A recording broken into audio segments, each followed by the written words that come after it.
can you hear me? Uh-huh. That's good, because I want you to know that we're on our way to Las Vegas to find the American dream. I want you to have all the background, because this is a very ominous assignment with overtones of extreme personal danger. Hell, I forgot about the beer. You want one? Ah! How about some ether? What? Never mind. I want you to understand that this man at the wheel here is my attorney. He's not just some dingbat I found on the strip. Shit, look at him. He doesn't look like you or me, right? That's because he's a foreigner. I think he's probably Samoan. Doesn't matter, does it? Are you prejudiced?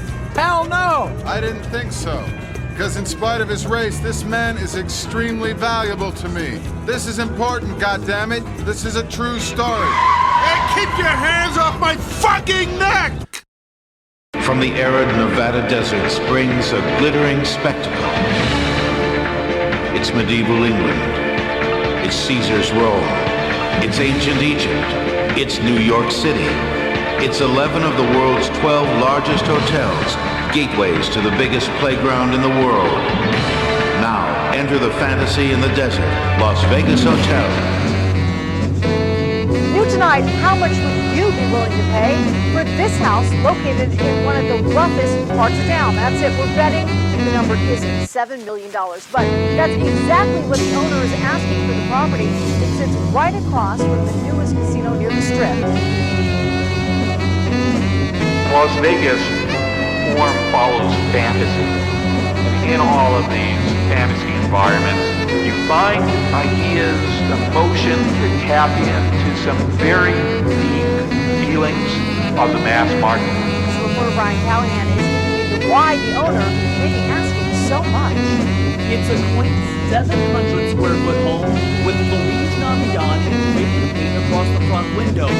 Trash piled around the property.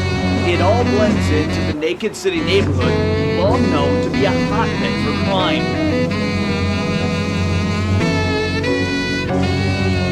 What other city in the world, from the moment you arrive, you become part of a fantasy? We're the world's largest adult theme park, where you recognize you're going to come and for 3 to 5 days, you can be anywhere you want to be and anyone you choose to be. And the $7 million price tag. It's so ridiculous it makes no sense. Czar Zanganate knows multi-million-dollar homes, and he says the home on Cincinnati Avenue isn't one of them. Even when you factor in the fact that the property is 7,000 square feet and right across the street from the Lucky Dragon Hotel and Casino.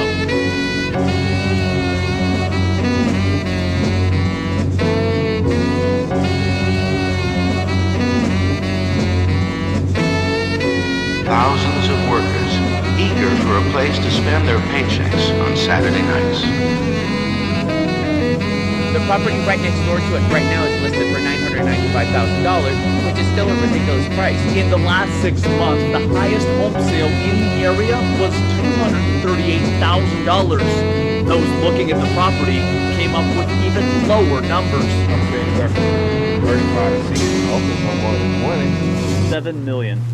What?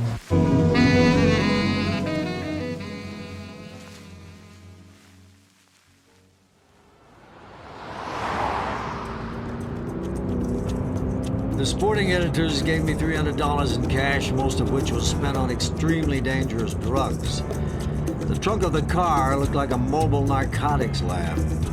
We had 2 bags of grass, 75 pellets of mescaline, 5 sheets of high-powered blotter acid, a salt shaker half full of cocaine, and a whole galaxy of uppers, downers, screamers, laughers. Quart of rum, Case of Budweiser. Pint of raw ether.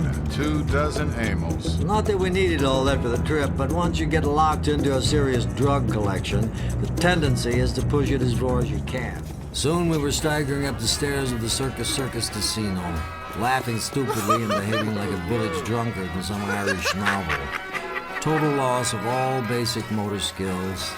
Then you think, what's happening here? What's going on? Then you hear yourself mumble. Dogs fuck the Pope, no fault of mine. Watch out, watch out. Women and children to armored cars. Get sheep My name on is the Brinks. sign. I was born. Orders from Captain Z. This is the place. They'll never fuck with us here. The Circus is what the whole hip world would be doing on Saturday night if the Nazis had won the war. This is the 6th right. Hallucinations are bad enough. After a while, you learn to cope with seeing your dead grandmother crawling up your leg with a knife in her teeth. But no, this is not a good town for psychedelic drugs. For reality itself is too twisted.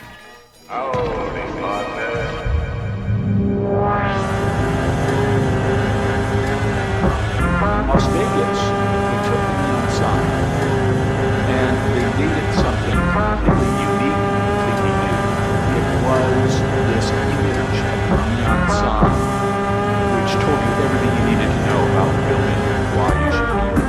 It drew people in.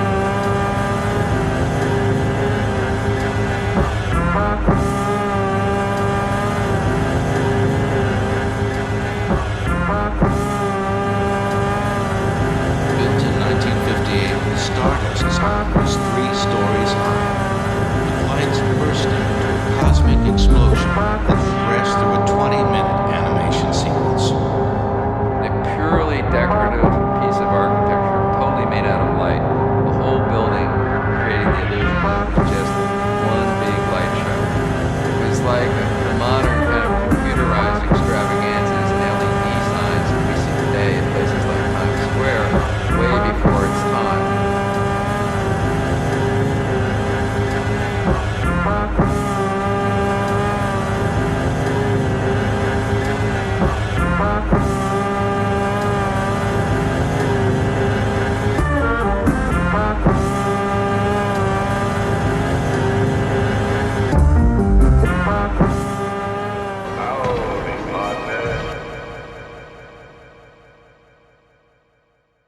We're here on Four-Master at the cross streets of Maine, where already this is an area where there is what's called the courtyard. What you can see behind me is the building that currently is being used for some homeless. But what we got to look at today is this new area here that is still slightly under construction, but is expected to open in the early part of the year. And what you see there is this open concept area.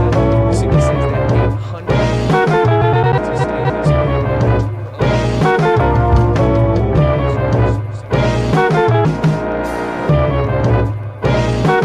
Las Vegas, Nevada, one of the most vibrant and wealthy cities in the world, with over 40 million tourists visiting each year. It's known for its high-stakes gambling and affluent clientele who visit all year round. But below and beyond the bright lights and incredible hotels lies a different story. Do you remember the first day you came down and slept underneath Vegas in these tunnels? I remember the first day I got here, yeah, I slept up under that bridge right there up top. Yeah, I do remember that. With an estimated 6,500 homeless people now residing on the city's street, poverty in Las Vegas has been an increasing problem in the city and continues to rapidly grow.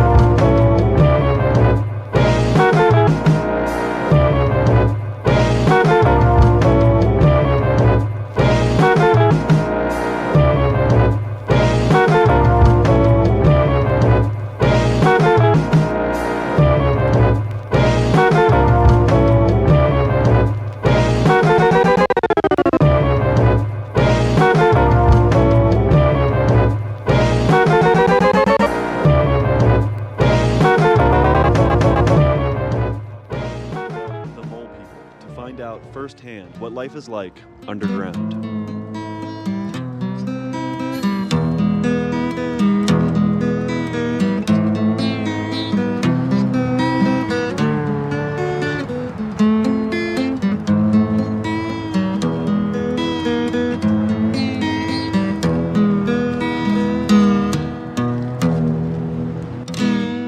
Thank you so much, brother. Yeah, man. Appreciate you. Yes, Mr. Buckingham. But life springs eternal. Down this gaudy neon street, it's not like I care at all. I spent the best part of my losing streak in an army jeep, losing sleep. Over what now? I don't recall. No, this is serious. One more hour in this town, I'm gonna kill somebody. I could see he was on edge. See you later. I have to get out to the track. There's no hurry. The race is over. Not for me. Let's have lunch. Righto. What I needed was a place to get safely off the road, out of sight, and ponder this incredible telegram from my attorney. I was was in no mood or condition to spend another week in Las Vegas. Not now. I had pushed my luck about as far as it was going to carry me in this town, all the way out to the edge.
Eventually grew to house 2,100 hotel rooms, 5 different towers. But it wasn't its size that made it better. Out the whole town and hit the 5 casinos at the same time. He invited the biggest people in town and he knew they'd show. Because he knew they all wanted something from him. 5. I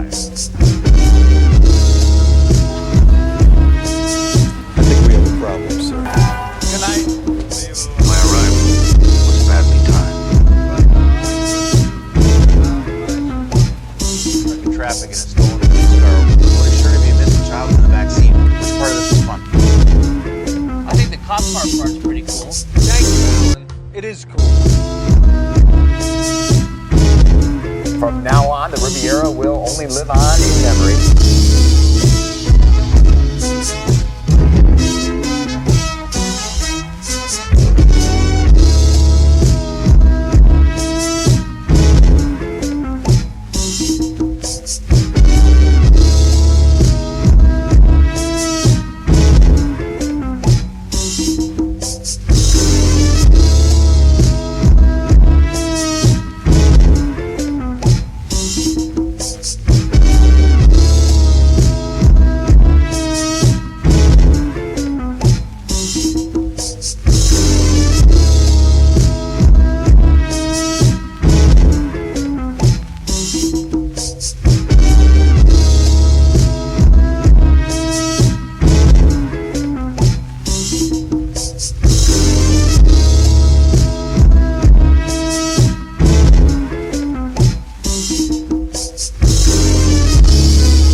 The Riviera just couldn't hold up, and it was kind of sad in a way, but that's Las Vegas.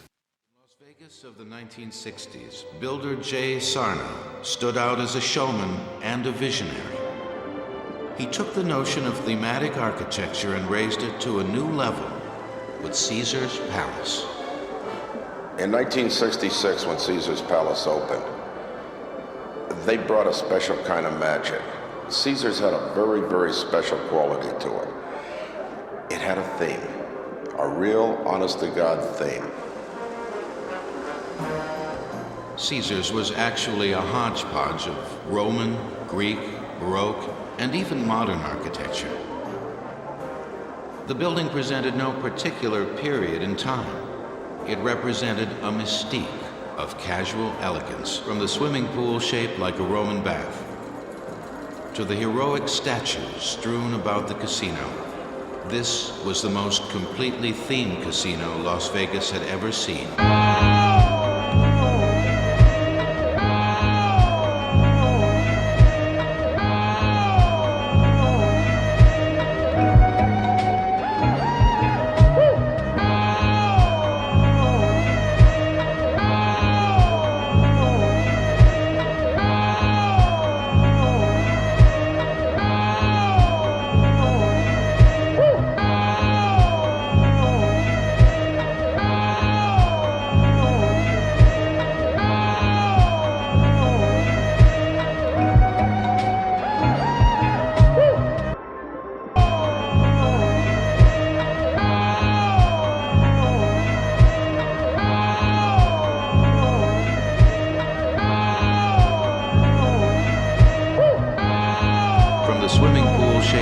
Roman bath, to the heroic statues strewn about the casino. This was the most completely themed casino Las Vegas had ever seen.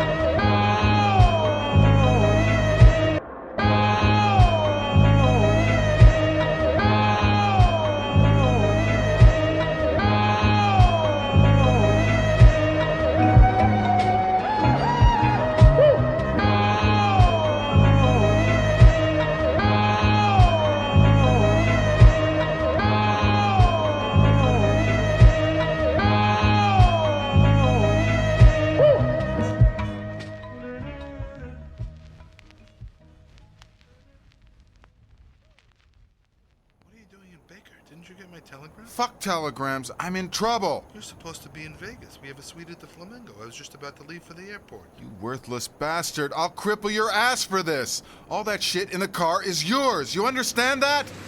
When I finish testifying out here, you'll be disbarred. You brainless scumbag! I sent you a telegram! You're supposed to be covering the National District Attorney's Conference. I made all the reservations, rented a white Cadillac convertible. The whole thing is arranged. What the hell are you doing out there in the middle of the fucking desert? Yes, the telegram. Move confidently into their midst. Register at the Flamingo, and have the white caddy sent over at once. Do it right. Remember Horatio Alger. Never mind, it's all a big joke. I'm actually sitting beside the pool at the Flamingo. I'm talking from a portable phone. Some dwarf brought it out from the casino. I have total credit. Can you grasp that? Don't come anywhere near this place. Foreigners aren't welcome here.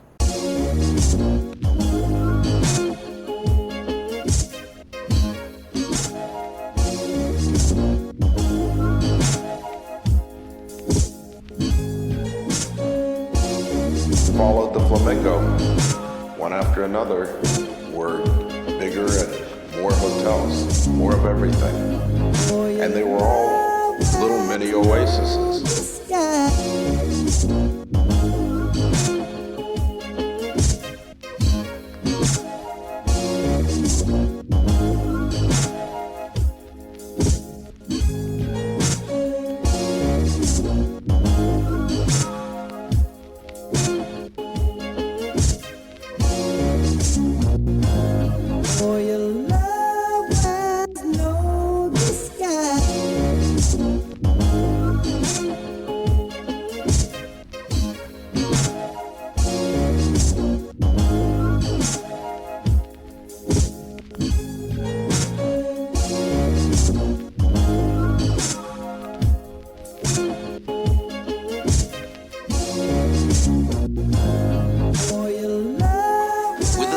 Of the Flamingo Hotel, Las Vegas entered a golden age of expansion.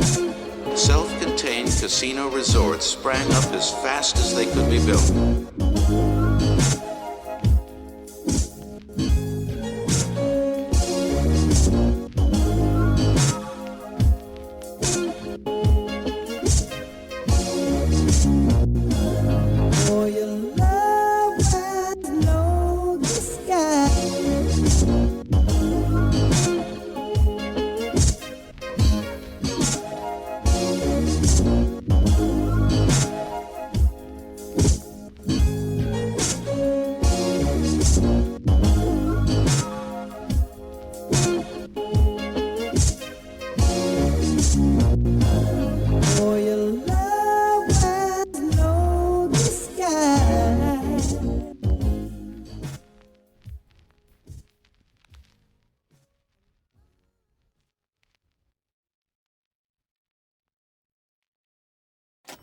Yes, I would go back to Vegas. Back to Vegas and sign up for the Drugs and Narcotics Conference. They'd never look for me there. I was going back to Vegas. I had no choice.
At the hotel, there was still no sign of my attorney, so I decided to check in on my own, if only to get off the street and avoid a public breakdown. My arrival was badly timed. The place was full of cops. Most of them were just standing around trying to look casual, all dressed exactly alike in their cut-rate Vegas casuals. Plaid Bermuda shorts, Arnie Palmer golf shirts, and hairless white legs tapering down to rubberized beach sandals. Tonight we have a tale to tell, or part of a tale. The whole story may never be known. It includes some of the most extraordinary people you'll ever meet, and a most extraordinary person whom you'll never meet. It's the story of a rich, secluded king whose health has failed, and around him all the barons are struggling for all the riches of the kingdom. And there's a court jester, too, who is privy to all the secrets of the kingdom, whose main interest is to reveal them. The story is confusing. The main character is missing. The minor characters are evasive. Not surprising, perhaps, when the kingdom at current market prices is valued at $2 billion. The tale, such as we know it, begins here in Las Vegas, Nevada, the center of the kingdom.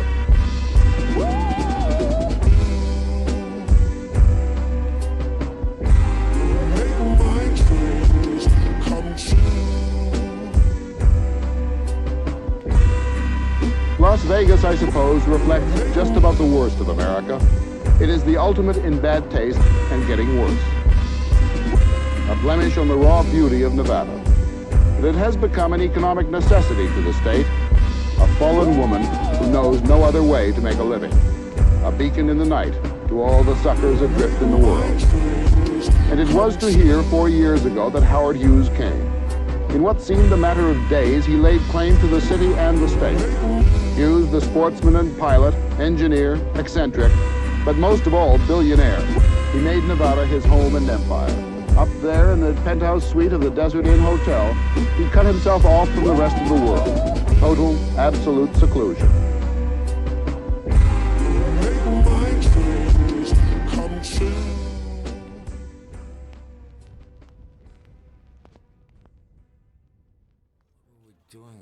What was the meaning of this trip? Did I actually have a big red convertible out there on the street? Was I just roaming around the Mint Hotel escalators in a drug frenzy of some kind? Or had I really come out here to Las Vegas to work on a story? Who were these people? Where did they come from? Still screaming around these desert city crap tables at 4:30 on a Sunday morning, still humping the American dream? That vision of the big winner somehow emerging from the last-minute pre-dawn chaos of a stale Vegas casino? God damn! What a bummer! Try to rest. Don't let me keep you up. Strange memories on this nervous night in Las Vegas. The great San Francisco acid wave. It seemed like a lifetime.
request to show one of our dancers off.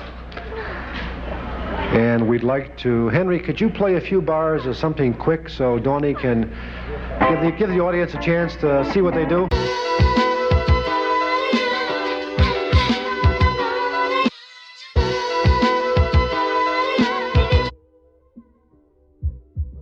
Illicit sex has been part of the Las Vegas landscape forever, but now it's more in your face than ever. Many women who work within the trade feel trapped. One veteran says it's a miracle she survived, and now she's trying to share the same sort of deliverance with others. George Knapp of the I-Team is here with her story. George. Say, Paul, talk to any veteran vice cop, and they'll tell you that illegal prostitutes don't have much of a life. It's certainly not Julia Roberts and Pretty Woman. Most of them are under the thumb or psychological control of pimps and have a hard time escaping the life. That's where Annie Lobert comes in.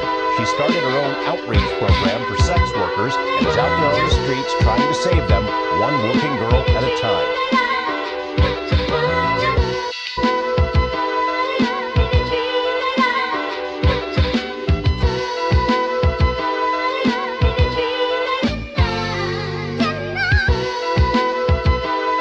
I was addicted to pornography. I was addicted to sex.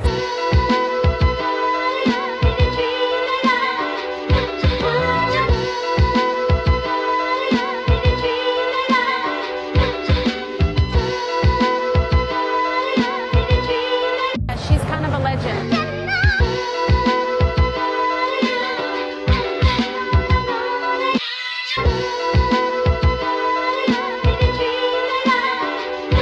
Lobert was a professional escort, a fancy name for hooker. She survived pimps, rapes, and rip-offs while serving customers in Las Vegas hotel rooms. Along the way, she was arrested 25 times.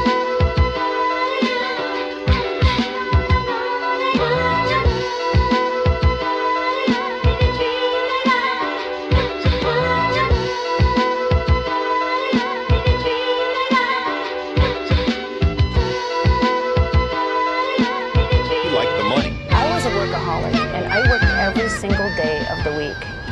If it was Christmas, I was working it. Thousands of dollars every night. I mean, anywhere from $1,000 to $10,000. This is the Las Vegas Strip today, Broadway West, the great neon way. Money, power, sex, that's what it's all about on this street of streets in Las Vegas. But mostly it's about money. Billions of dollars in hard cash change hands here every year. That's what's always been the lure for the tourists and for the captains of organized crime in America. But in the past year, important changes have taken place on this street. A crime empire that ruled here for almost half a century has been decimated by murders and convictions in court. Now this boulevard looms as a lucrative open territory in the mind's eye of ambitious mafia families all across the country. Families that are now competing to see who will be preeminent in Las Vegas. Tonight we'll take a look at this situation, so important to the future of our community. Who are these mobs? What exactly do they want here? And what does it mean to you? But before we understand where we are, we have to understand how we got here. And that's our purpose tonight. We'd like you to join us for the story of Las Vegas, the mob on the run.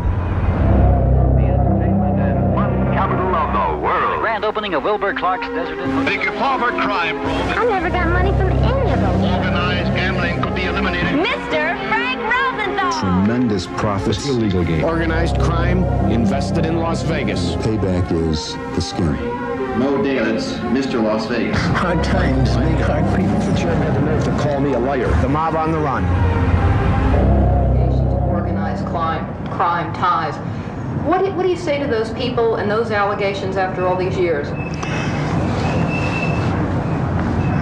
This interview was not supposed to touch on personalities or personal things. So I must ask you to forgive me for not answering you.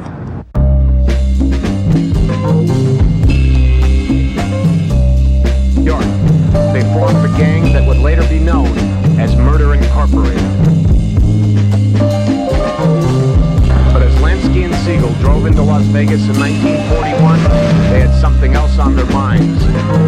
Lansky had a grand vision, a vision of glittering gambling palaces in the barren desert.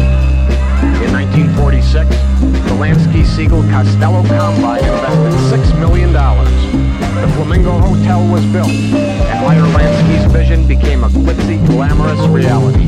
Las Vegas as we know it was born. And the brash, handsome Bugsy Siegel with his silent partners Lansky and Costello thus became the casino industry's very first mob frontman. Well, if you didn't know his background, you would think that he was a character actor in the movies. He was a very handsome man. He wasn't too well-spoken because, he used a lot of epithets. But there isn't anybody in the movie world that he didn't know.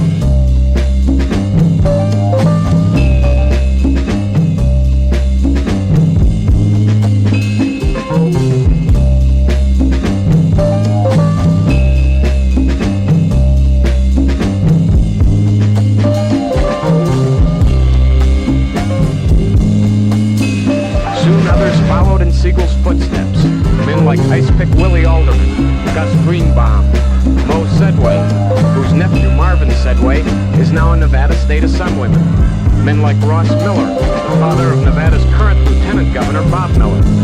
They had been illegal gamblers in the East, bootleggers, speakeasy owners, men whose operations had made them business associates of that insidious organization known as the mob, the syndicate, the mafia, La Cosa Nostra. These were the men who pioneered Las Vegas, building the Flamingo, the Desert Inn, the Sands, the Thunderbird, the Riviera. Our founding fathers, Lansky, Sedway, Alderman, Costello. Men of such notoriety that the famed Kefauver Crime Commission made them the focus of national attention. Did you ever get any money from Costello? No. Did you ever get any money from Meyer Lansky? I never got money from any of those fellas. None of those fellas. None of these that I've been reading about, or none that I knew. They never gave me anything. I was absolutely certain that no matter which way I went, I would come to a place where people were just as high and wild as I was. There was madness in any direction at any hour. You could strike sparks anywhere. There was a fantastic universal sense that whatever we were doing was right, that we were winning. And that, I think, was the handle. That sense of inevitable victory over the forces of old and evil. Not in any mean or military sense. We didn't need that. Our energy would simply prevail. There was no point in fighting on our side or theirs. We had all the momentum. We were riding the crest of a high and beautiful wave. So now, less than 5 years later, you can go up on a steep hill in Las Vegas and look west, and with the right kind of eyes, you can almost see the high water mark. That place where the wave finally broke and rolled back.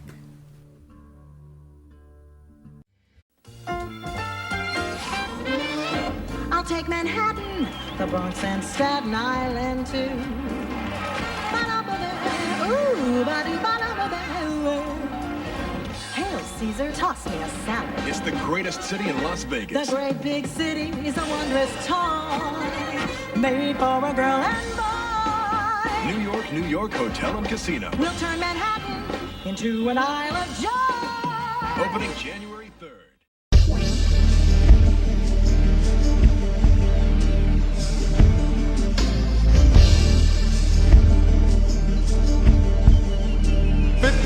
Avenue, the historic birthland of the culture they call hip-hop music.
room, the kids just be back here hanging out, chilling.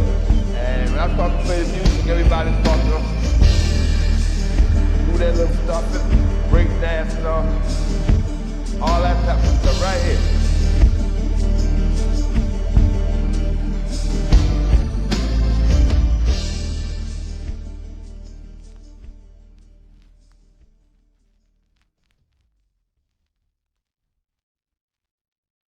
The idea was to check into my room, accept the booze and baggage delivery, then smoke my last big chunk of Singapore Grey while watching Walter Cronkite on TV and waiting for my attorney to arrive. With us today, the man who said that and who by universal agreement reinvented Las Vegas, Steve Wynn. Shooting at the Wynn Las Vegas, uncommon knowledge, with money from the family business, a string of bingo parlors back east, he buys a small stake in the frontier. Steve, this town in 1967, I once heard you say that Las Vegas hotels when you got here were more like motels. They weren't real hotels. What did this town look like in those days? There were 160,000 people. There were 8 or 9 hotels on the Strip. They were, with 1 or 2 exceptions, low-rise structures. And if they had a high-rise, it was with 300 or 400 rooms. Del Webb had built the Sahara that had 1,000 rooms. The Stardust was basically a motel with 1,400 rooms. The rest of them were 2- and 3-story structures with little small high-rises attached to them. Small casinos with 300 slot machines and 40 games and a showroom. And it was a small town, a company town. And what brought you here in the first place? From upstate New York. You grew up in upstate New York. You were operating bingo parlors. When my father died, and when I was a senior in school, on the table in heart surgery, we were broke. It was my senior year at Penn. I graduated, and I had the business, the family business in Maryland, and I had the bingo that was licensed in Maryland. I had run it while I was a student. That's how I got my allowance. I'd go down from Philadelphia, Washington every weekend and run the bingo. And I wanted to be a developer.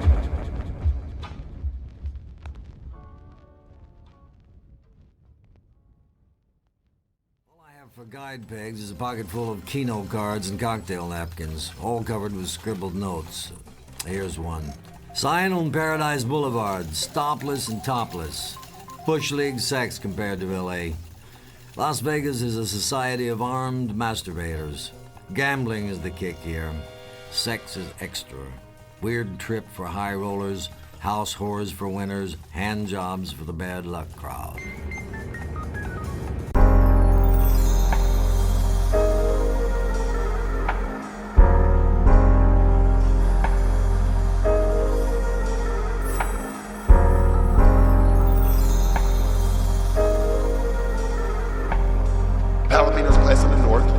Out north, it's right there next to a little small spot named Chica's Bonitas.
When the sun goes down over the western horizon, Las Vegas becomes a city of multicolored neon signs and exciting entertainment. Bathing suits and sports togs are put aside for informal evening wear in this Broadway of the desert.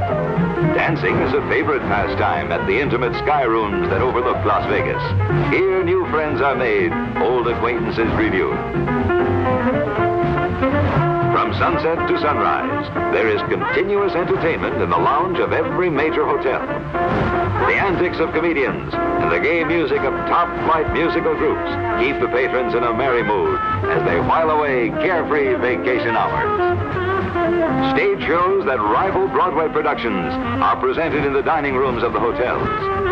Beautiful chorines in breathtaking costumes thrill the audience with their rhythm and precision.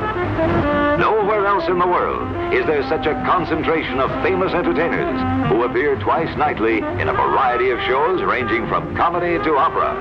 Yes, indeed, nighttime is always fun time in Las Vegas. You stay on the west, you stay on the north, you stay on the east, stay on that side. Don't come and think that, okay, because I'm from the north, we're going to come to the east and start some drug rushes because you will get 5100 block, So this is where I came from. This is where I'm growing up at. Entrepreneurs is about the block right here, though. The little east side. East side? East south, almost towards Tennessee, Russell right here. Y'all know the area of Russell and Boulder. Okay. This Boulder Highway right here. This right here, the track you want to talk about, like, So this Boulder right here. The east side Cannery, we got all that over here in this area, you know what I mean?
Through the neighborhood over here, it's pitch black. We used to shoot out, we used to have like little people and knock out all the lights. So when we come down one area, it's pitch black. So right here is good, but over here in the neighborhood, see how there's just a lot of like buildings right here?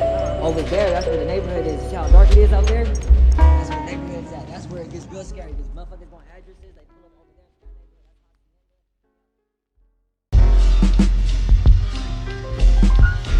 For almost 3 decades, Mario's West Side Market has been a neighborhood staple.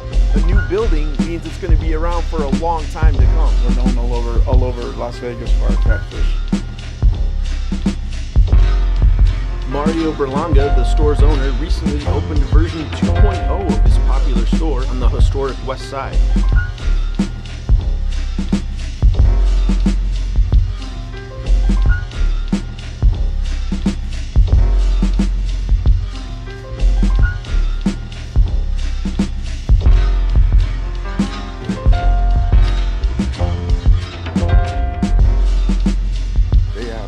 Good soul food in there. It was hard to find that in Vegas, but they have it.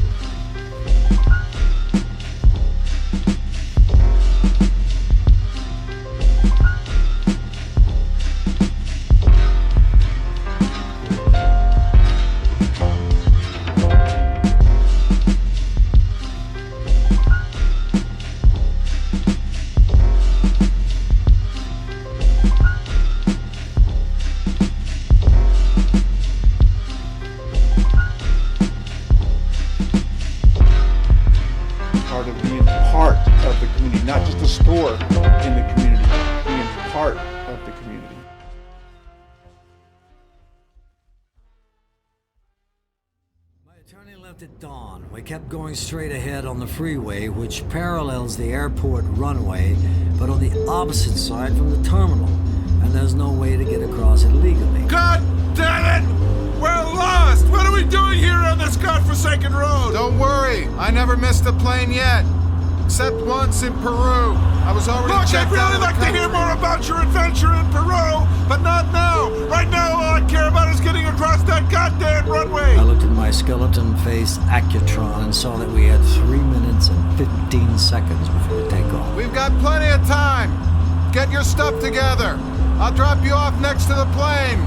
Forget checking in. I recall running over a fence of some kind and dragging it a few hundred yards. Are you ready? Why not? But for Christ's sake, let's do it fast! Drop me behind that big van! I nodded and then swung behind the van and hit the brakes just long enough for my attorney to jump out. Remember, if you have any trouble, you can always send a telegram to the right people! Yeah! Explaining my position! Some asshole wrote a poem about that once! It's probably good advice if you have shit for brains! Right! You've got 13 seconds! Hey! Don't move that plane! I am an attorney and I must leave Las Vegas at once! Don't take any guff from those swine!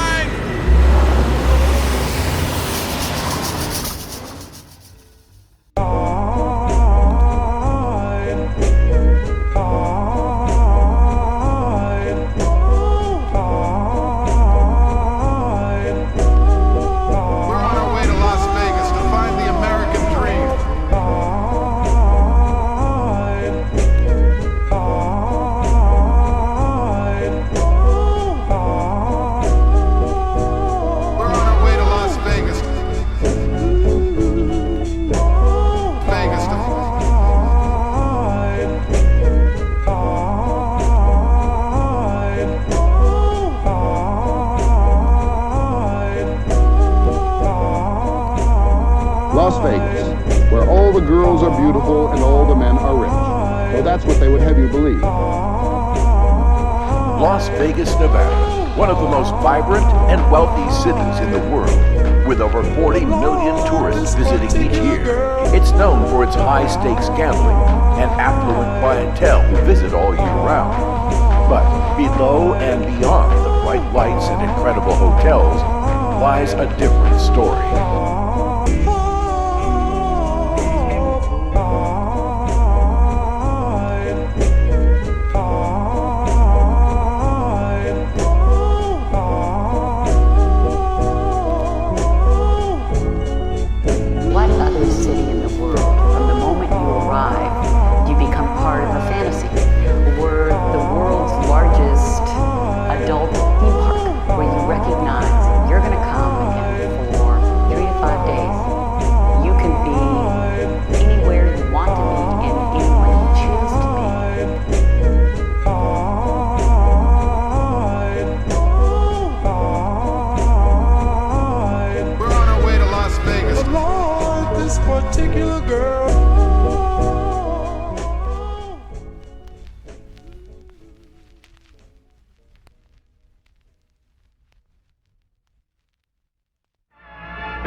This town goes a very long way.